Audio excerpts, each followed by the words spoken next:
સરપંચ દ્વારા સરકારી જમીન પર પાક્કું બાંધકામ કરી કારખાનું બનાવી નાખવામાં આવ્યું। આમ સરપંચ દ્વારા સત્તાનો ગેરઉપયોગ કરવામાં આવ્યો હોવાના સુરેન્દ્રનગરના નાની કટેચી ગામના સરપંચ પર આક્ષેપો થયા છે। ગ્રામજનો છેલ્લા 1 વર્ષથી આ અંગે ફરિયાદ કરી રહ્યા છે। સરપંચ સામે લેન્ડ ગ્રેબિંગ દાખલ કરવા કલેક્ટરની પણ ગ્રામજનોએ રજૂઆત કરી હતી, પણ કલેક્ટરે પણ ઉડાવ જવાબ આપ્યો હતો।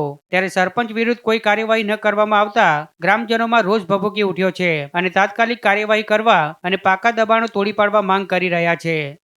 7/2025 લેન્ડ ગ્રેબિંગ એક મુજબ ફરિયાદ અરજી આપેલ છે, પણ આજ સુધી હજી એનો કોઈ નિકાલ આવ્યો નથી। સ્થાનિક અધિકારીઓની સાંઠગાંઠના લીધે અત્યાર સુધી અમે વારંવાર રજૂઆત કરવા છતાં કોઈ જ અમારા પ્રશ્નનો નિકાલ આવ્યો નથી।